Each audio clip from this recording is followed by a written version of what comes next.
Yahweh appeared to Abraham by the oaks of Mamre while he was sitting at the tent door in the heat of the day. When he raised his eyes and looked, behold, three men were standing opposite him. When he saw them, he ran from the tent door to meet them and bowed down to the ground. And my Lord, if I found favor in your sight, please do not pass your servant by. So this is one of those verses where the Masoretic text does say Lord and not Yahweh. And some Bibles put Yahweh right there because they just didn't like the word Lord. And please let anybody? No. Please let a little water be brought and wash your feet and make yourselves comfortable under the tree. And I will bring a piece of bread so that you may refresh yourselves. And after that, you may go on, since you have visited your servant. And they said, go do as you said. Well, this is interesting, right? Because there's a theme. There's themes that develop in this Torah portion. First is the hospitality. And so if we go to Hebrews 13:2, says, do not neglect hospitality to strangers, for by this some have entertained angels without knowing it. This is a big thing in the Bible. By the way, those who are, if anybody's looking at this and has never seen it before, in Judaism, they have a thing called the Torah portions, where they break up the Torah into about 52 sections that are read every year. And we know the Messiah did this. In Luke 4, he opened up the book of Isaiah, which is Haftarah, it's not Torah, and he read. That wasn't an accidental passage. Acts 15 says that the first century believers, the converts, were to attend synagogue and hear Moses read every week. So following that pattern, we can see in the Council of Laodicea, we can see what they wrote, showing that Christians all over the world were still following the Torah portions, because they told them, well, if you're going to do that, could you at least read the New Testament too? And so we could see that that was happening still, 400 years after the Messiah. So we're following in that, but with a twist, because we're not just reading the Torah, we're associating the Torah passages with the New Testament and with the Brit Hadashah, if you would. And so that's why we're quite quickly going from Genesis 18 to Hebrews 13.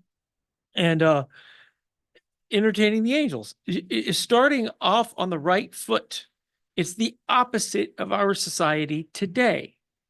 Today, if somebody says hello to you, you meet somebody, your guard's up. You think they're trying to rip you off, right?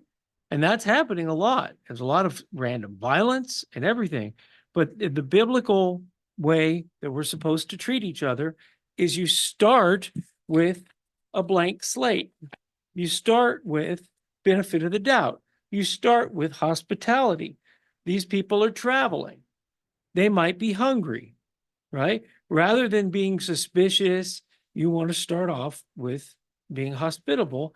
And by doing this, some have entertained angels without knowing it. That's a reference to what we just read. Abraham, these three men come to him, and he says, hey, how's it going? Yes, sir. There's also commandments in Torah about being hospitable to strangers and treating them well. I don't remember specifically, but yeah, it's absolutely all over. I mean, just the commandment to not glean to the corners of your field, bless you, is a hospitality commandment. So that way people who are walking from place to place have some food to eat. Yeah, it's everywhere. So go back here, and he talks about a little bit of water to wash your feet, and they have bread. And they made bread, and they had bread and washed each other's feet. Gosh, does that sound familiar? Is there somewhere else in the Bible where they washed where somebody washed somebody's feet and then they had bread? Yeah, I wonder. Yeah. So when we see the night Yeshua was betrayed is also patterned after this meeting where the angels met with Abraham, and Abraham says, let me wash your feet. And so he's washing the feet of these people, which he finds out are supernatural, right? And then That's the same thing that Yeshua does to the disciples. Then it goes on with the curds and milk and a calf, which he had prepared and set before him. I don't know why the Jews don't want to have dairy. Well, I do know why they don't want to have dairy with beef, because it says 3 times in the Torah, it says, you shall not boil a mother in its boil a kid in its mother's milk. And so they take that to mean you can't have any dairy with any meat. Obviously not a problem for Abraham. Okay. So, or these angels. So not a problem with us either. And so they all see, just right now we have beef and cheese in the, in the thing. Cause it's, so Tiffany says it's before Torah, and that's a continuation of last week's discussion, because I don't think it is, right? I think that there's a lot of Torah that they had in before Sinai, significant portions of it. So, yep. We had a whole lot of New Testament before we got the New Testament. So he goes and he says, "Where's your wife Sarah?" You notice that Abraham does not go, "How do you know my wife's name?" Right?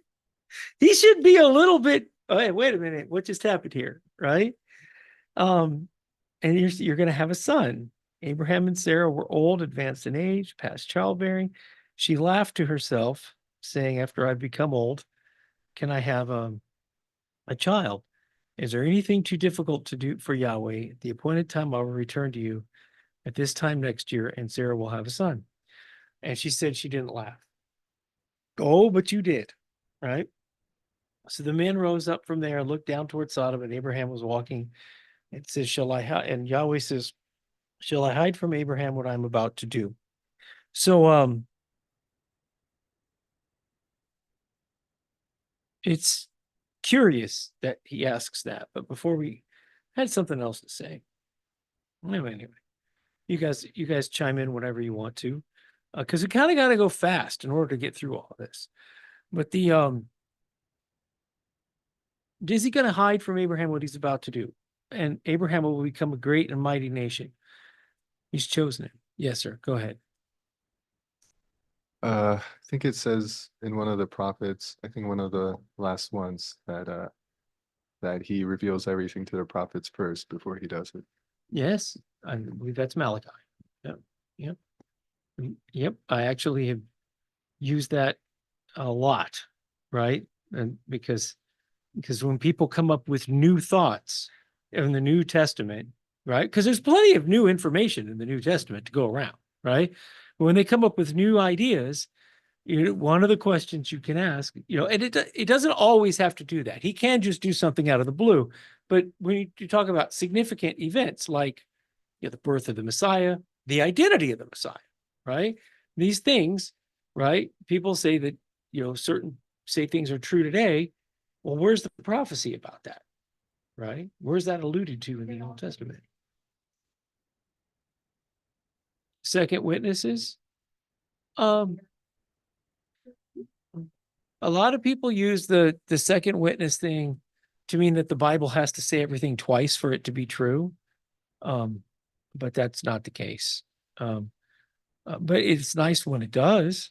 It's nice when we do have, verification. Yep. But is he going to hide to him? There's a discussion. They considered it. They considered not telling him. Now, they opt to not, and it turns into a haggling. Because why are they haggling? Because Abraham doesn't want his nephew to be incinerated, right? That's why they go with the haggling. If there are 10 righteous, if there are 50 righteous. But Yahweh says, "The outcry of Sodom and Gomorrah is indeed great, and their sin is exceedingly grave. I will go down now and see whether they have done entirely as the outcry, which has come to me indicates, and if not, I will know." They're really the outcry that he comes to investigate. That's where you have your second witness stuff. because he doesn't just take people's word for it to do any smiting. He's not going to do any smiting unless he goes and checks it out on his own to verify, which is why he sent his son into the world, right? His son came into the world to experience this fallen condition. One reason why, not the reason. So he goes down to see how bad it is. At the end of time, what is the outcry of the world right now? It's pretty bad. Is he going to come down and investigate again? Maybe. So the men turned away from there and went toward Sodom while Abraham was still standing before Yahweh. Abraham approached and said, "Will you indeed sweep away the righteous with the wicked? Suppose there are 50." And it has a complete haggling that ends with 10 righteous that can save a city.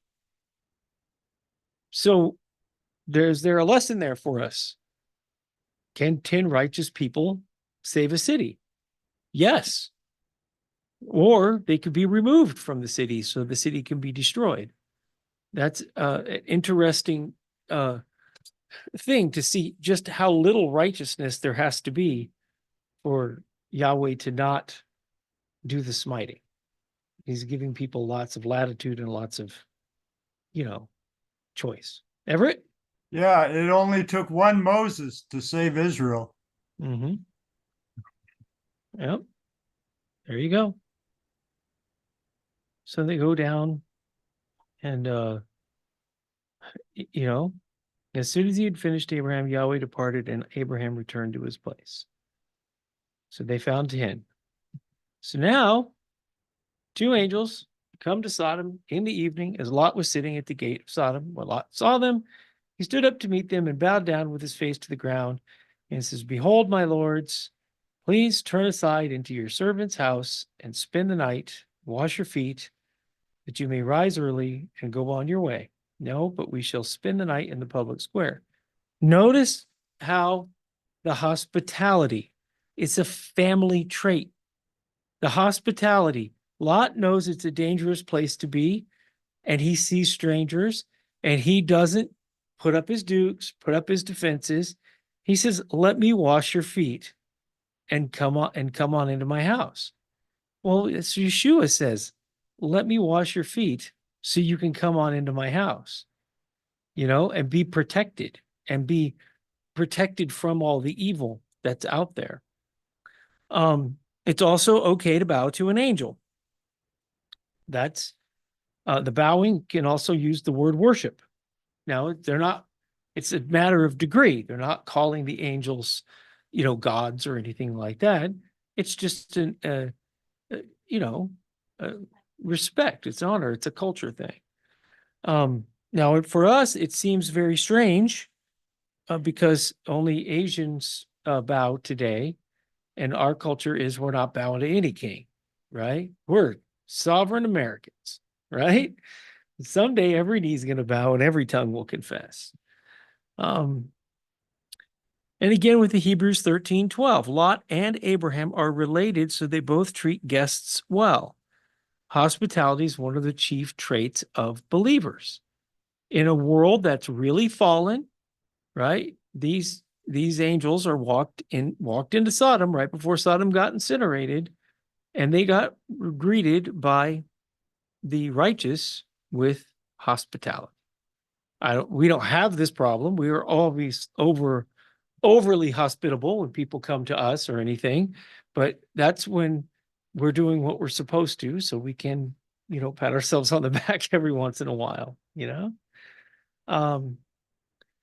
So he strongly urged them not to spend their night in the public square. So he prepares a feast for them, baked unleavened bread, and they ate. Okay. When's the last time we see a significant thing about unleavened bread?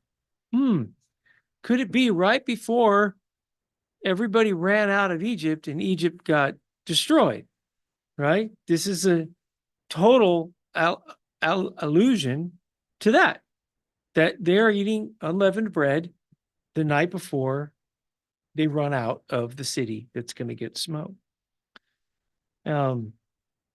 And then the bad guys show up, the men show up, and they say, "Where are the men who came to you tonight? Bring them out so we may have relations with them." Yeah. Some people like to say Sodom and Gomorrah wasn't destroyed because of their, you know, proclivities. Yeah, because it was pride. Somewhere in the Bible it says Sodom and Gomorrah were destroyed because of pride. That's true too, right? Gay pride, right? Yeah. But this is disturbing. And Lot says, "Please, my brothers, don't act wickedly." He's trying to negotiate. Then he offers up his two daughters. That's pretty disturbing. Okay. I don't understand it even. I even have it, you know. Yeah. Yes. Yes. Uh, so it just, yes, sir. Can I jump ahead a bit on this one? Sure. Someone pointed out to me the other day something I never noticed. He offered up his two daughters to be basically violated, and then he ended up getting violated by his two daughters later. Yeah. It's almost like he was judged for the same thing he wanted to do to them. Yeah. Yeah. I had, yeah. And that we're going to get to that because this isn't the end of the weirdness on this, on this reading. Yeah. But you're right. You're absolutely right that he offered him up and turned, it's weird, but it could be benefit of the doubt is that he could have known that those guys weren't going to take that offer. They could have had his daughters whenever they wanted. Remember, Lot was a foreigner in their land, and those daughters already lived there. And if they wanted those daughters, they could have had them whenever. So he could have been, just offering something that he knew that they wouldn't do. That's how I want to think about it. Okay. Okay. It's really disturbing. They struck these guys with blindness. It says, "Who else do you have here? A son-in-law and your sons and daughters, whomever you have in the city. We're about to destroy this place." Now, the New Testament says a believing spouse saves a whole family, right? Here we have the same thing, right? Lot is the righteous one, and they say, because of Lot, we're going to save the whole family, right? Except the family doesn't go. A bunch of dummies, right? Right? They're like, "Oh, that's not going to happen. Nobody's going to destroy this city, this like New York City or Detroit or Los Angeles." You could imagine this happening today. Pretty easy, right? Conspiracy. Yeah, it's just a conspiracy. So he appeared to his son-in-laws to be joking. When morning dawned, the angels turned to Lot, saying, "Up, take your wife and your two daughters who are here, or you will be swept away in the punishment of the city." He hesitated. Okay. New Testament theme. Those who love your life will lose it. When it comes time, you don't look back, right? Salvation is right in front of Lot, and he is thinking in his brain, there's some way out of this where I don't lose my family and I could have the situation not have to change. And they took him out. They physically took this man and his daughters and his wife out of that city. They forced him to be saved. I wouldn't bank on this in the end times, right? Right?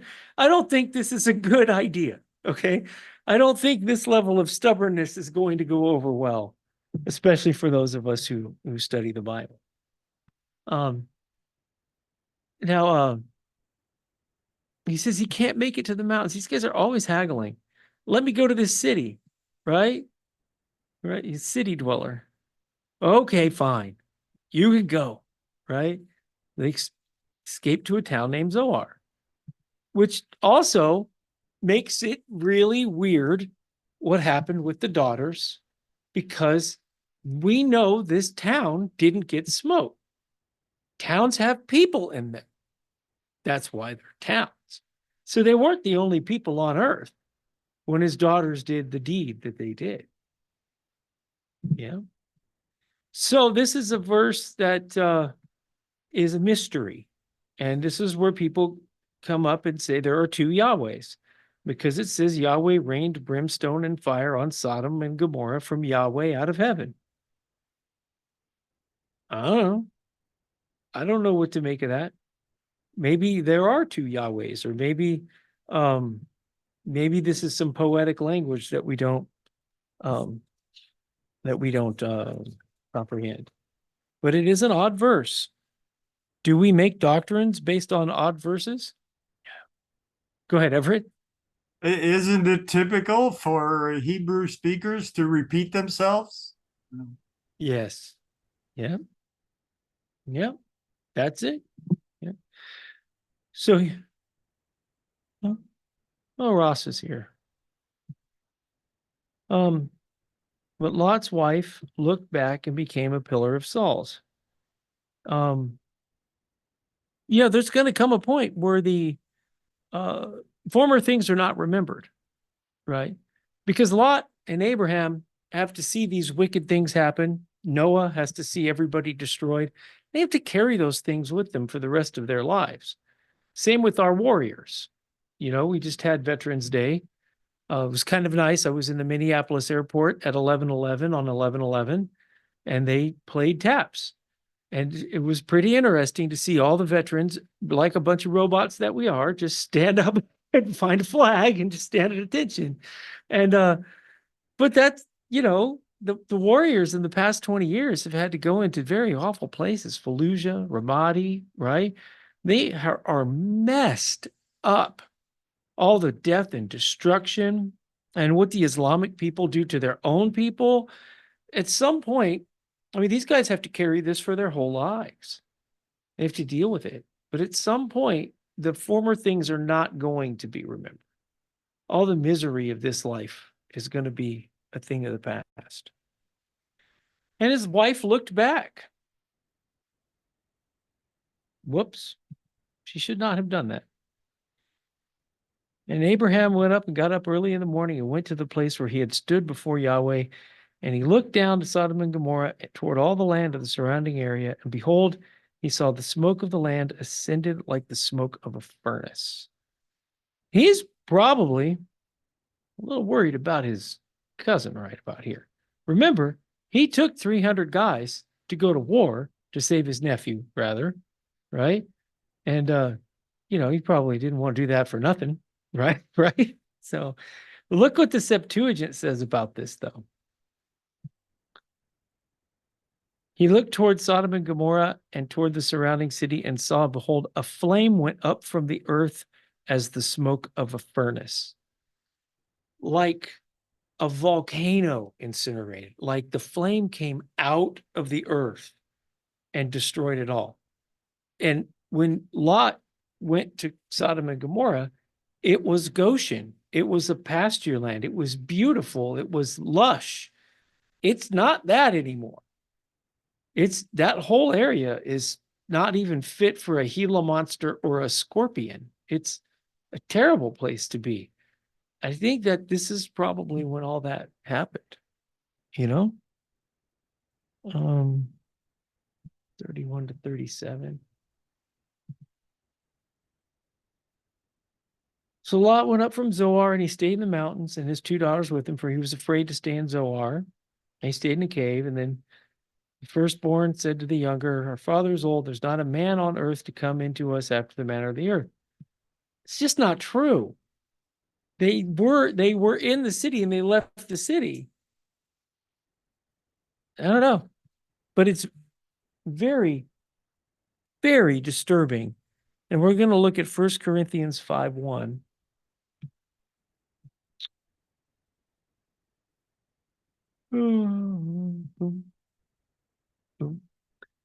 It is actually reported that there is immorality among you, and an immorality of such a kind that does not exist even among the Gentiles, that someone has his father's wife. This, what happens here that we're not going to read or talk about, right? You know, going to be a little classy, is really bad. I mean, really bad. And Noah had the really bad, but this one takes it up another notch because the girls did it in subsequent nights, they got their father drunk. And I don't care how much you drink. That's, he's guilty as can be, right? There's no way. But why did they think the whole earth was destroyed? Because if they thought there was no man left on earth, what are they saying? Is that they don't believe the covenant of the rainbow. He wasn't going to destroy the earth. Well, to them again, but with fire, I guess he could have destroyed the entire earth. But he didn't destroy the entire earth. He just destroyed the two cities. Shows a big lack of faith on these two.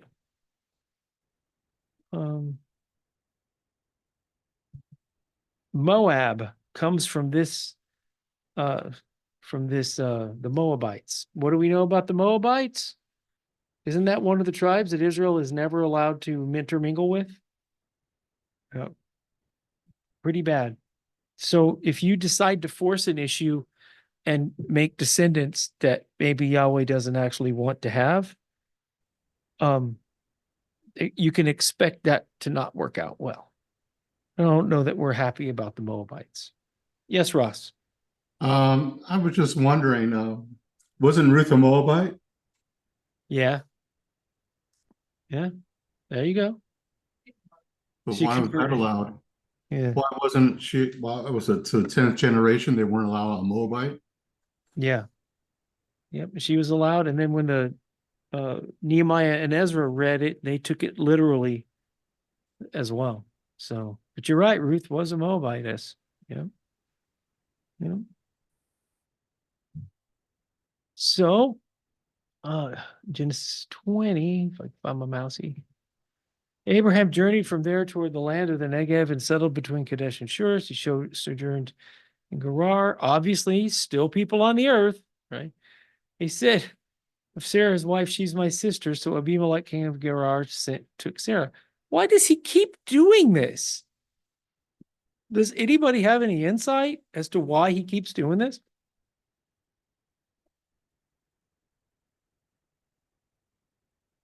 Did he think, go? He doesn't have a son yet. Maybe he thinks, go ahead, Terry. I think it was to protect his life because that's what he did it the first time. So, that's why he's doing it the second time, to protect his life and not lose his wife. All right. So I don't think, yes, and he hadn't had a son yet. So I think that's another part of it too, because he was promised a son. But does he think that his heir is going to come from adultery? Because that's what it would have been. No, because Yeah. if he's killed and his wife is taken, it's not adultery at that point. Because, Yeah. David does it several times where he marries the widow after her husband is killed. And I'm not talking about the one where the baby dies. Yeah, I'm Yeah. talking about prior to that, like if you read First Samuel, he's taken the wife of where her husband is killed because he's an evil man and God smote, Yahweh smote him. But I think that's what he is thinking, that his wife, he would die, his wife would be taken and turned into the wife of, Abimelech. Yeah. Yeah. Yeah. that's Probably. my opinion. But God comes to Abimelech in a dream at night. Says, behold, you're a dead man. The woman you've taken, for she is married. And Abimelech had not come near her, for he said, Lord, will you slay a nation, even though no blameless? Did he not say himself to me, she is my sister, and she herself said, he is my brother? In the integrity of my heart and the innocence of my hands, I have done this. Right? This is a good verse because it shows that Yahweh is not going to hold people accountable for stuff that they couldn't possibly know. I think we could take this and extrapolate it. There are lots of people who've lived on the earth, not stealing, not committing adultery, not, false witness. 10 Commandment stuff's pretty common, right? At least the last, from the one from not disrespecting your parents all the way through to the end. Those are pretty easy things to figure out without too much, instruction. But this is a good thing that Abimelech says, hey, I didn't know. And Yahweh is a fair judge. So he says, yeah, I know the integrity of your heart. You have not done this. And I also kept you from sinning against me. Therefore, I didn't let you touch her. He's like, yeah, I know. So restore the man's wife, for he is a prophet, and he will pray for you, and you will live. But if you do not restore her, you know that you shall surely die, you and all who are yours. Okay, what an introduction to Yahweh's prophets, right? This is Abimelech getting introduced to Abraham, who is a prophet, who is not a truthful person. How are you supposed to trust a prophet that has already lied to you? Pretty hard to do, you know? So, but Abimelech clearly fears Yahweh. He rose early in the morning, called all his servants, told them everything in their hearing, and they were frightened, right? Abimelech called Abraham and said to him, what have you done to us? And how have I sinned against you that you have brought on me and my kingdom a great sin? You have done to me things that ought not to be done. He's downright right. He's absolutely right. Abraham, you need to be ashamed of yourself. He says, I thought surely there is no fear of God in this place, and they will kill me because of my wife. You are wrong. There is a fear of God in that place. God spoke to Abimelech. Abimelech doesn't appear to be unfamiliar with God. He appears to be quite familiar with him. And he says, by the way, she is my sister, the daughter of my father, but not the daughter of my mother, and she became my wife. We talked about that at lunchtime earlier, because obviously, and we were, with Sean from last week, incest was legal until it wasn't, right? That wasn't Abraham until the giving of the Torah. It appears that at Sinai, when the Torah was given, that's when we get the rules that you can't marry your first cousins, right? It's a lot more complicated than that. But he's married to his sister. That's pretty weird. It came about when God caused me to wander from my father's house that I said to her, this is the kindness which you will show me everywhere we go. Say of me, this is my brother. He's like, oh, Abimelech, I didn't just do it to you. This is my standing rule, right? That makes it better. Yeah, I lie to everybody that I talk to. Abimelech then took sheep and oxen, a male, a female servants, gave them to Abraham and restored his wife to him. How does the guy keep getting rich off of lies, right? It's like Joey Suzu, if you guys remember that old commercial. You guys remember that? No? Trust me, right? Right. And then 17, Sarah, giving your brother 1,000 he calls him your brother. 1,000 pieces of silver, behold, it's your vindication before all who are with you. So he's giving restitution to Abraham, but he's saying, hey, Sarah, this is your restitution, right? Because this guy walking around all the countryside lying about you being his wife, right? She's got to have some turmoil with that as well. So Abraham prayed to God, and God healed Abimelech and his wife and maids, so they bore children. For Yahweh had closed all the wombs in the household of Abimelech. How long were they together? How long were they there? Right? Because it's not like babies are conceived daily. I guess they could be, but they had to have been there for quite a while for this to be discovered. Yeah. Yes. April says at least 3 months, right? But I mean, after 3 months, I don't know that a woman would say she's barren. Seems like that would be more like years, right? Yeah. Yeah, we are cruising today. The birth of Isaac. Yahweh took note of Sarah, as he had said, and Yahweh did for Sarah as he had promised. Sarah conceived and bore a son to Abraham in his old age at the appointed time of which God had spoken to him. Abraham called the name of his son who was born to him, whom Sarah bore to him, Isaac. Then Abraham circumcised his son Isaac when he was 8 days old, as God commanded him. Abraham was 100 years old when his son Isaac was born to him. Sarah said, God has made laughter for me. Everyone who hears will laugh at me. And she said, who would have said to Abraham that Sarah would nurse children? yet I have borne him a son in this old age. So the Ishmael was circumcised at 13 years old. Isaac is circumcised at 8 days old, which is the right time, and that's the lineage. I think there's probably something to that, right? Because this is the first person to be circumcised at 8 days old, as far as I can recall. So there may be something to that because Abraham remembered the covenant. Isaac meaning laughter is a triple entendre. Because Sarah laughed, that's why Isaac was made laughter. And now Sarah is saying, God has made laughter for me because everyone who hears is going to laugh with me. Can you believe I'm pregnant at such an age that I birthed at 100 years old, 90 years old, right? That's pretty interesting. So, a child grew, was weaned, and Abraham made a great feast on the day that Isaac was weaned. Now, this is starting to talk like the feast of the prodigal son kind of thing. There's a little bit of a parallel here. Sarah saw the son of Hagar the Egyptian, whom she had borne to Abraham, mocking. Therefore she said to Abraham, drive this maid and her son, drive them out, for the son of this maid shall not be an heir to my son Isaac. And the matter distressed Abraham greatly because he, frankly, liked Ishmael. Right? He had a son. They were building stuff. It was good.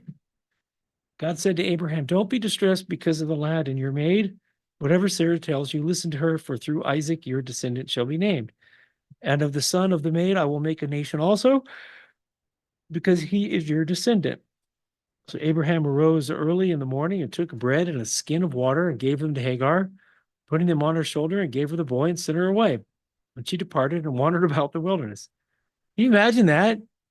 Thank you for bearing my son. You've been with me all these years. For a parting gift, here's a gallon of water, a loaf of bread. See ya. That's a little chintzy. Maybe an ox cart, maybe some barrels of water, right? When the water in the skin was used up, she left the boy under one of the bushes. Now, this is an interesting thing because Ishmael is 15 years old here. Right? It's written to make it seem like Ishmael is an infant, but he was circumcised at 13 years old. And then Isaac was born, which you got to add 9 months and change to that. So he's looking about, 14, 15, 16 years old right here. I don't know what 16-year-old boy is just going to curl up under a bush and not go find himself some water, right? And crying too. I mean, what a wimp. But that the angel of God called Hagar from heaven and said to her, what is that? What is the matter with you, Hagar? Do not fear, for God has heard your voice, heard the voice of the lad where he is. Arise, lift up the lad and hold him by the hand, for I will make a great nation of him. And God opened her eyes. She saw a well of water. She went and filled the skin with water and gave the lad a drink. God was with the lad, and he grew, and he lived in the wilderness and became an archer. He lived in the wilderness of Paran, and his mother took a wife from him. His mother took a wife from him from the land of Egypt. Okay. And it came about at the time that Abimelech and Phicol, the commander of his army, spoke to Abraham, saying, God is with you in all that you do. Now therefore swear to me by God that you will not deal falsely with me, or with my offspring, or with my posterity, but according to the kindness that I have shown you, you shall show to me and to the land which you have sojourned. Yeah. Abimelech's like, all right, this guy's a liar, and he just kicked his first wife out with a skin of water. This guy might not be on the up and up, right? He makes him swear to him. Says, hey, don't lie to me anymore, pal. And he says, I swear it. But Abraham complained to Abimelech because of the well of water which the servants of Abimelech had seized. And then they go about rectifying this through a covenant. Anybody have any comments on that part? I hope you guys are reading this ahead of time. Hmm. All right. Well, anyway, he planted a tamarisk tree at Beersheba and called on the name of Yahweh, the everlasting Elohim. And he sojourned in the land of the Philistines for many days. I don't think there were Philistines in those days. I think this is one of those places where the Bible is using a name of a place that was called that later. So, okay. Now we come to the meat of the topic. It came about after these things, God tested Abraham and said, Abraham, he said, here I am. Take your son, your only son, whom you love, Isaac, and go to the land of Moriah and offer him there as a burnt offering on one of the mountains, which I will tell you. What? You want me to do what? That's not right. Abraham arose early in the morning and did it. Wow. That's amazing. It's amazing that he doesn't push back on this one. Push back on his nephew getting incinerated. He didn't say, are you sure? Did I hear that right? You know, he just said, okay, I'm going to go do it. On the third day, Abraham raised his eyes and saw the place from a distance. He said to the young man, stay here with the donkey. I and the lad will go over there. And we'll worship and return to you. Okay. 3 days journey to go sacrifice in the wilderness. That should sound familiar. It's what Moses was trying to get out of Pharaoh, right? Abraham took the wood of the burnt offering and laid it on Isaac, his son, and he took his hand and fire and the knife to walk together. Sources say that Isaac was old enough to fight back. He was somewhere between 19 and 30 years old, right? So he was carrying the wood of his own sacrifice. Anybody, does that strike, right? At some point, you got to think, we're going to go through today, like, how do the Jews not read the New Testament? Because there is so much New Testament in what we're reading today, right? So many parallels that go right into the New Testament. Once we get to the Second King stuff, it's off the charts. So it's not easy to see at some point that a key is going to be turned in their head and they're going to go, oh, and they can accept Yeshua easy, really easy. When you see that Yeshua had to bear his own cross and carry it to his own execution, and he's the Son of God, which is exactly paralleled to Abraham and Isaac, it's unbelievable parallel, right? Because Abraham was willing to sacrifice his own son. Yahweh actually did it. And it's such an incredible, remarkable parallel with all these details as well. That's unfortunate. Isaac spoke to Abraham and said, my father. He says, here I am, my son. Behold the fire and the wood, but where's the lamb for the burnt offering? Where's the lamb, Dad? Right? What's going on here, Pops? He says, God will provide for himself the lamb for the burnt offering, my son. So the two of them walked on together. What does it say? They see Yeshua early on in the New Testament. Behold the Lamb of God who takes away the sins of the world. Right? Pretty interesting parallels. Go ahead. Don't they actually see a ram later and not a lamb? Yeah. So I think he's prophesying here. Yeah. Okay. All right. And they came to the place. Let's see if I can put these guys back, because I can't see if they're on. They came to the place which God told him. Abraham built the altar and arranged the wood and bound his son Isaac and laid him on it. Isaac has got a lot of faith here because Isaac his dad's 110. Okay. Jake Paul meet Mike Tyson. Okay. Okay. It could have, if you guys didn't know, there was a fight between a young man and an old fighter, but yeah.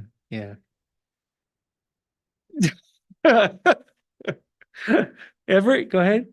Yeah, it's been mentioned that Abraham built an altar a couple of times in the past, and this is another one of those reasons why I think the guy said you can't read Genesis without Exodus, because what kind of an altar did he build?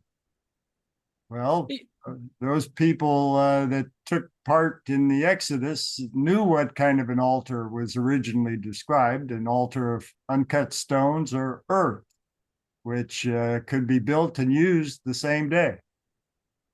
And undoubtedly, that's the kind that Abraham built.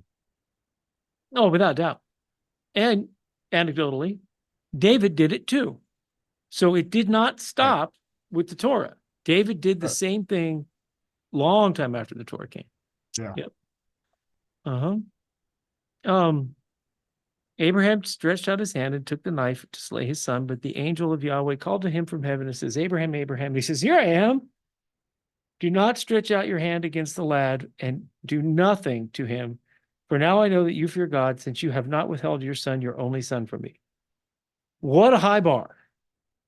Let's praise Yahweh that we don't have to live up to this standard. This is a really high bar and a very hard thing to do. Sarah clearly did not have any say in this one, and pretty bad. Abraham's alone on that mountain. Abraham raised his eyes and looked, behold, behind him a ram caught in a thicket by its horns, and Abraham went and took the ram and offered him up for a burnt offering in the place of his son. Abraham called the name of that place Yahweh will provide, or Yahweh Yireh. As it is said to this day, in the mount of Yahweh it will be provided. The angel of Yahweh called to Abraham a second time from heaven and said, by myself I have sworn, declares Yahweh, because you have done this thing, have not withheld your own son, your only son. Indeed, I will greatly bless you. I will greatly multiply your seed as the stars of the heavens, as the sand which is on the seashore, and your seed shall possess the gate of their enemies. In your seed shall all the nations of the earth be blessed, because you have obeyed my voice. So Abraham returned to his young men, and they arose and went together to Beersheba, and Abraham lived in Beersheba. What do the Jews today make of this? Because for us, this makes perfect sense that Abraham is the father of many nations. They view Abraham as the father of their nation, not many nations, like they have the market cornered on the Abraham that promise. I don't understand how they reconcile it. Maybe I should dig into that someday. But what a blessing for us to know what we know. That if you are Christ, you're Abraham's seed and heirs according to the promise. So let's take a break and go look at John 3:16.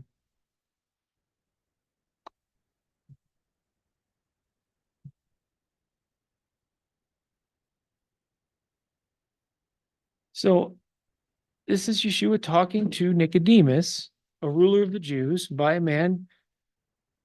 This man came to Yeshua by night, said to him, Rabbi, we know that you have come from God as a teacher, and no one can do these signs that you do unless God is with him. Yeshua answered and said to him, truly, truly, I say to you, unless one is born again, he cannot see the kingdom of God. Nicodemus says to him, how can a man be born when he's old? He can't enter a second time into his mother's womb, can he? Truly, truly, I say to you, unless one is born of water and the Spirit, he cannot enter into the kingdom of God. That which is born of flesh is flesh, and that which is born of spirit is spirit. Do not be amazed that I said to you, you must be born again.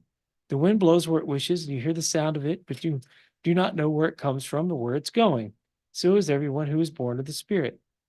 Nicodemus says, how can these things be? Yeshua answered and said to him, are you the teacher of Israel and do not understand these things? He's saying, you know the Torah. You should be knowing this stuff. Truly, truly, I say to you, we speak of what we know and of what we've seen, but you do not accept our testimony. If I tell you earthly things and you do not believe, how will you believe if I tell you heavenly things? Who is the our here? Our testimony. He doesn't say mine. He says our because he's talking about him and Yahweh. Two, not one, right? Multiple. If I told you earthly things, how you believe heavenly? No one has ascended into heaven, but he who descended from heaven, the Son of Man. Clearly, Yeshua is telling him that I came down from there. And that's hard to accept as well. As Moses lifted up the serpent in the wilderness, even so the Son of Man must be lifted up, that whoever believes in him will have eternal life. For God so loved the world that he gave his only begotten Son, that whoever believes in him shall not perish, but have eternal life. For God did not send the Son into the world to judge the world, but that the world might be saved through him. So this Abraham and Isaac is about Yahweh and Yeshua. And these strange events that surround it is the strangeness of the world that we live in. And this is very important because it's building. It's a story that has a beginning, a middle, an end, and we're somewhere near the end of this story, right? We're not at the end. The cross was not the end of this, because you have to become many nations, and we have to have that final judgment. And this is the judgment that the light has come into the world, and men love darkness rather than the light, for their deeds were evil. For everyone who does evil hates the light and does not come to the light for fear that his deeds will be exposed. But he who practices the truth comes to the light so that his deeds may be manifest as having been wrought in God. So that's the first blush with that part of the promise. Are we at 22? Yep. Genesis 22.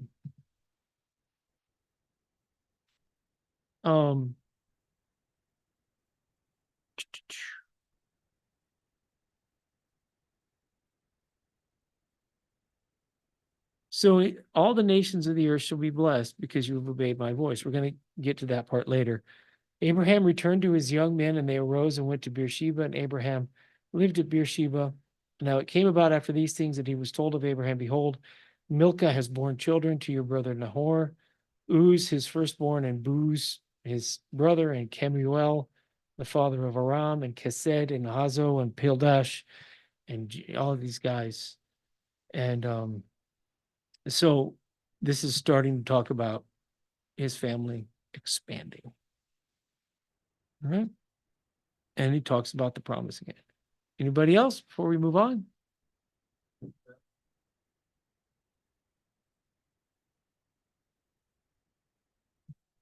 If it's got to be the Rebecca.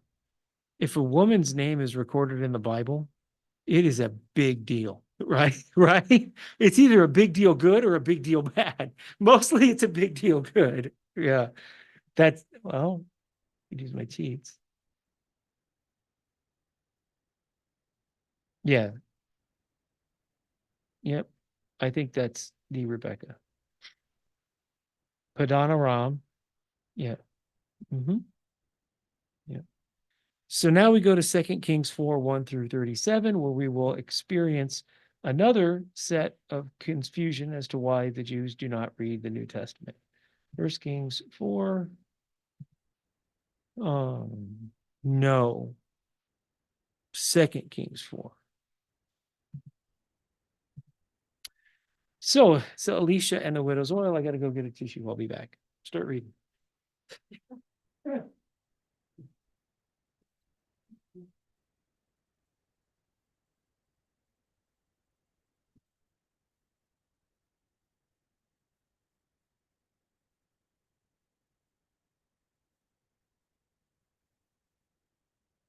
Okay, so a certain woman of the wives of the sons of the prophets cried out to Elisha, your servant, my husband is dead.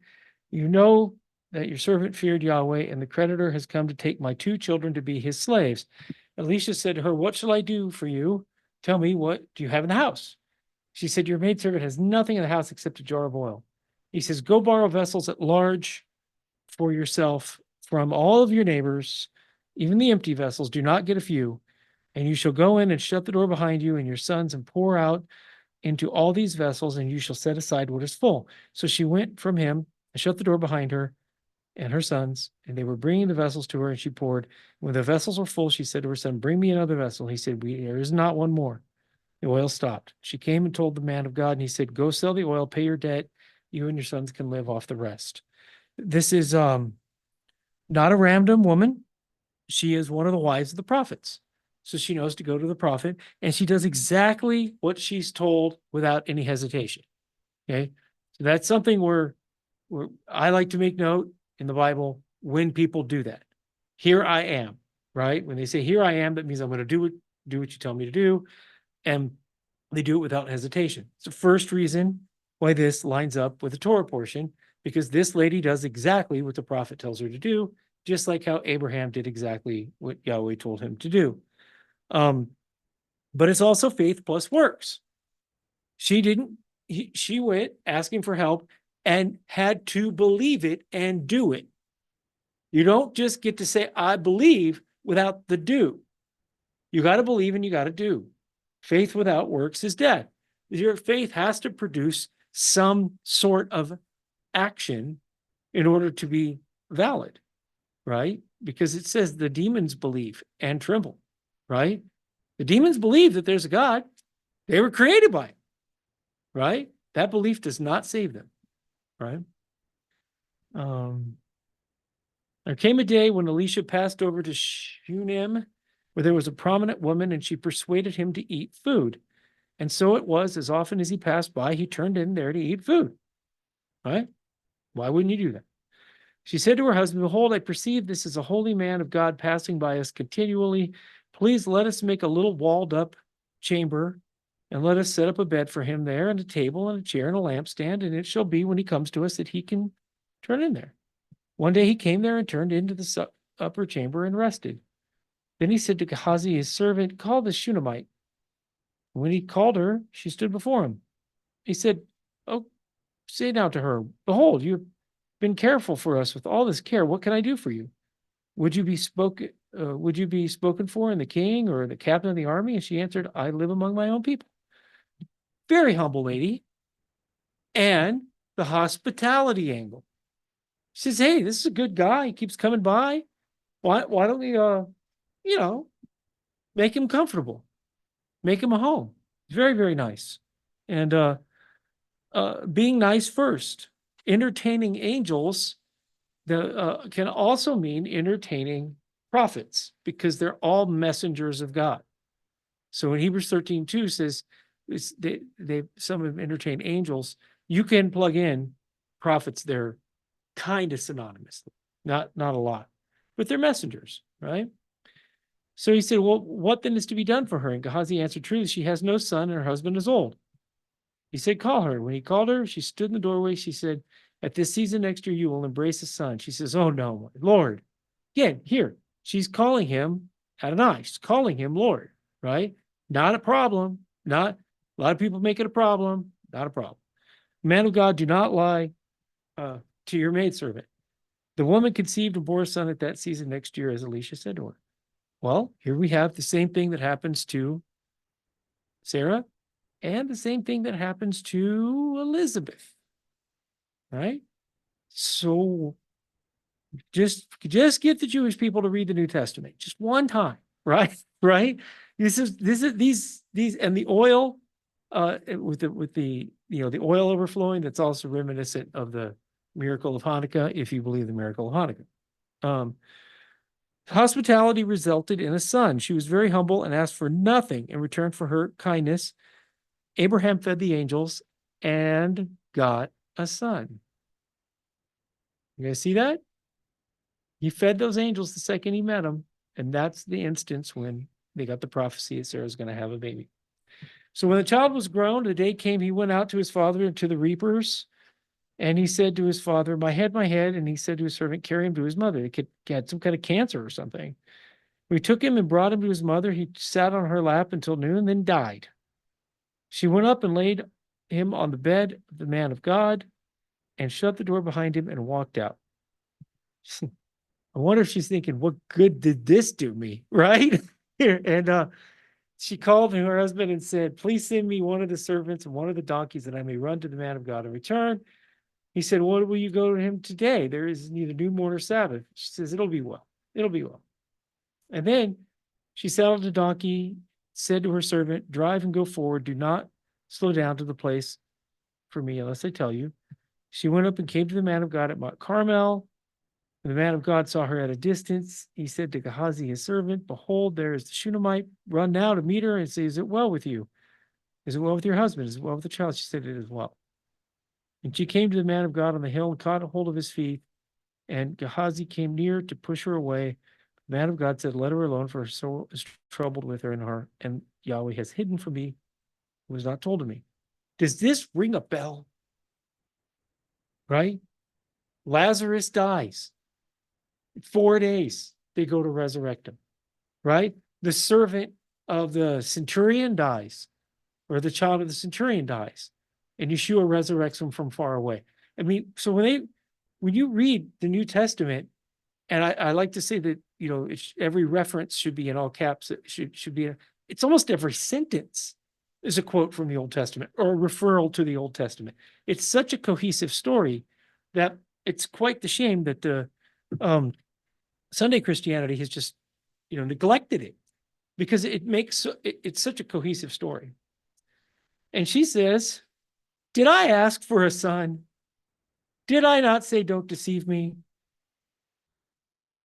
Said, gird up your loins, take my staff in your hand. Oh, he hid it from the guy. Why would he hide it from the guy? For the purpose of the miracle, right? Yahweh hid it from him so that he wouldn't, you know, do something ahead of time. Gird up your loins and take your staff, my staff in your hand, go your way. If you meet any man, do not salute him. And if anyone salutes you, do not answer him, and lay my staff on the lad's face. The mother of the lad said, as Yahweh lives, and as you yourself live, I will not leave you. And he arose and followed her. Then Gehazi passed on before them, laid the staff on the lad's face. There was no sound or response, so he returned to meet him, since the lad was not awakened. When Elisha came to the house, behold, the lad was dead and laid on his bed. So he entered and shut the door behind them both and prayed to Yahweh. Then he went up and lay on the child and put his mouth on his mouth and his eyes on his eyes and his hands on his hands, and stretched himself on him, and the flesh of the child became warm. Now, this is a prophet of God who just did something wrong. You're not supposed to touch the dead. He became unclean in order for this miracle to happen. Where else do we see that? The woman with the hemorrhage who took hold of Yeshua's cloak, right? So the Torah has these commandments, but sometimes you have to use discernment and judgment and put things in order. So is this guy going to not be unclean until evening and let that kid die? Or is he going to be unclean until evening and let the kid live? Easy choice. And he returned and walked around the house once back and forth, went up and stretched himself on him, and the lad sneezed 7 times, and the lad opened his eyes. He called Gehazi and said, call this Shunammite. So he called her. When she came into him, he said, take up your son. She went in and fell on his feet and bowed herself to the ground, and she took her son and went out. Where's it? What verse is that? 23. This one I thought was funny. Oh, doesn't say that. I wonder what I saw something cute, but it wasn't. So that's the end of that one. I thought there was some point in there where she just said fine. When he told her to do something and she said fine. I thought that was funny. Not there. But this story right here should make the Jews in the first century believe as well as the Jews today. When all of these things happen with Yeshua, right? Every one of the miracles that's happening with Yeshua and all the things, he's resurrecting people, he's feeding the thousands, he's doing all these huge events, resurrecting people, that should really get your attention. Okay? I mean, really, it doesn't get any bigger than that. And they were like, who are you? Are you the Messiah? Yeah, he's the Messiah, right? Right? Just like this guy. Go ahead, Marcin. I think it's interesting that Elisha has this power, but it was a lot harder for him to resurrect this child. Like he had to do all these strange things, whereas Yeshua just did it with a word each time. Yeah. Sometimes from Hi. far Where away. you going? The door? Yeah. Oh, you guys have the doors closed. We have a visitor. Yeah. Yeah, come on in. Yeah. So, um, so anyway, any comments online before we switch to Romans 8? Ever? I guess I'm wondering, it wasn't Elisha that did that. It was um Yeshua, or the father, one or the other. Yeah. And I'm wondering why the hesitation. Just it puzzles me a little bit, why he made him work so hard. Maybe he was learning a lesson or Elisha was learning a lesson in the process as well. I don't know. It just seems odd. Oh, there's a lot of oddities. But he laid down on him. But didn't that happen with Peter too, with Tabitha Cum, right? With the didn't when Peter resurrected somebody, or Paul didn't they have to touch the child as well? Yeah. Paul. Yeah. Yeah. So anyway. So we'll go to Romans 8 and tie it all off.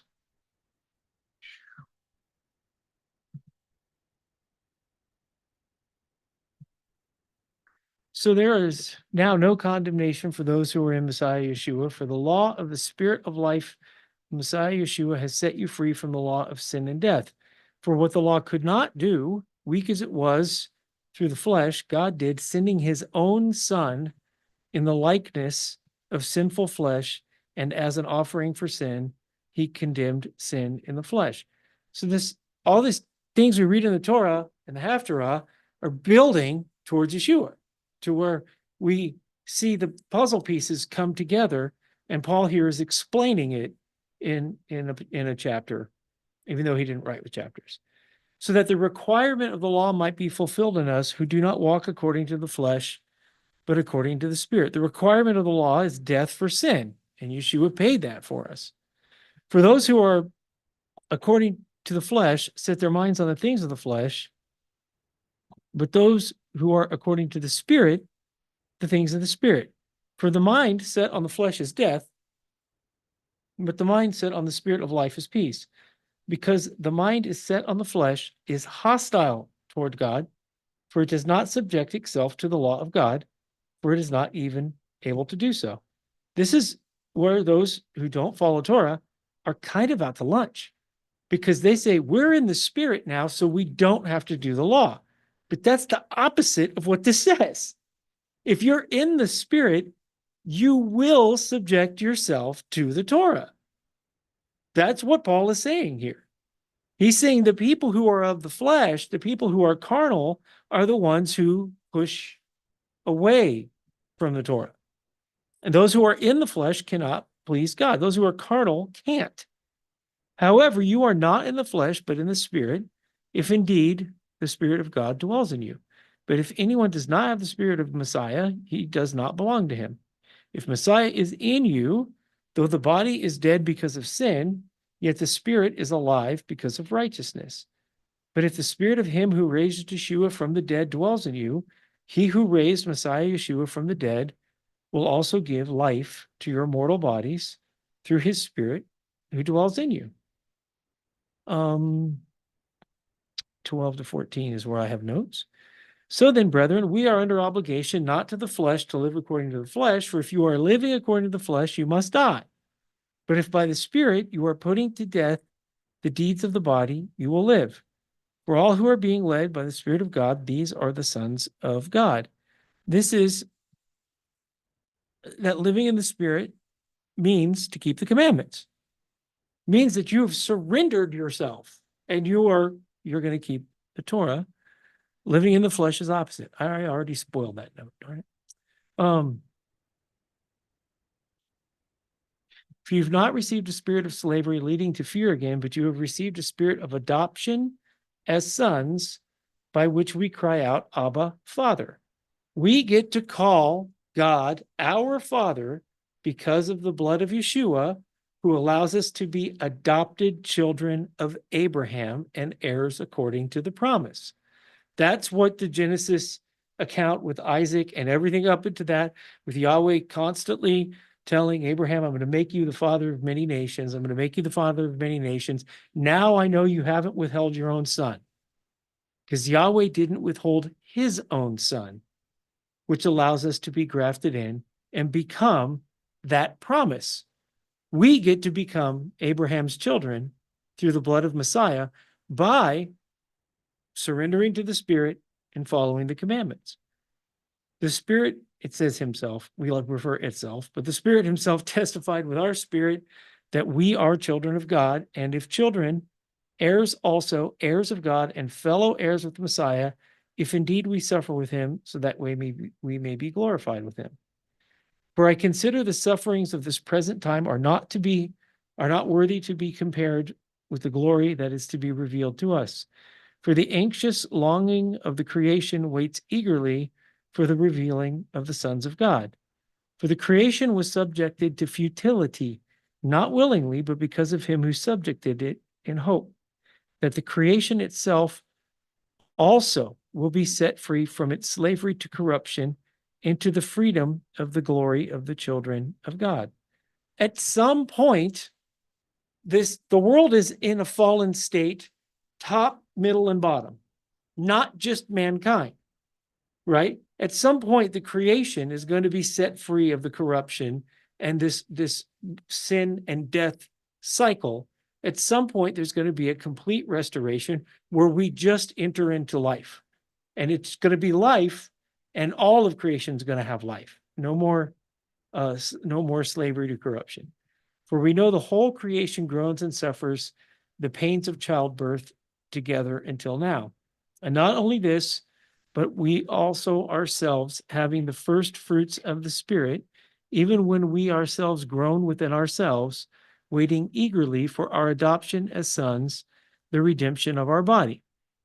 Paul is talking about us already being adopted children and looking to become adopted children in the span of like 5 sentences, not because it's a contradiction, but because it's kind of an escalation. We are children of God today. Once we're resurrected, we are really, really going to be children of God, right? There's another fuller fulfillment coming. So it doesn't make today's calling null and void. It just means that we're on another step towards that ultimate fulfillment. Because it is curious that he says just a few sentences ago, we are sons of God, and now we're going to be sons of God. For in hope we have been saved, but hope that is seen is not hope, for who hopes for what he already sees? If we hope for what we do not see with perseverance, we wait eagerly for it. In the same way, the Spirit also helps our weakness. For we do not know how to pray as we should, but the Spirit himself intercedes for us with groanings too deep for words. And he who searches the hearts knows what the mind of the Spirit is, because he intercedes for the saints according to the will of God. How many times today, from Abimelech to Elisha to the goodwill lady who made him a home, to making food, how many times did we see that Yahweh knew the hearts of these people before the deeds that they did? It specifically said with Abimelech, I did not let you sin. I kept you from it because I knew the intention of your heart. I knew you were not a wicked person, so I didn't let you do that. So Yahweh knows ahead of time. We don't. So I'm not trying to say we're predestined like robots or something, but he knows what we're going to choose before we choose it. We still get to choose it. Follow the queen, right? Right? But he who searches the hearts and knows what the mind of the Spirit is, because he intercedes for the saints according to the will of God. And we know that God causes all things to work together for good to those who love God and those who are called according to his purpose. Boop. You're not a Calvinist. No, I'm not, Ross. Not anymore, right? I never. That one, when I read that one, I was like, people believe this, right? Right? That's silliness. It causes all things to work together for good. When Joseph gets sold into slavery, he results into being the prince of Egypt. When Abraham has made to wait till he's 100 years old to have the son according to the promise, so that he is ready and mature to go up that mountain with that boy as well. Everything happens in due time. Yeshua came at the right time. The other thing is all the people at Acts 2. All the people present at Acts 2, I say this probably every time I think of this, but they weren't there by accident.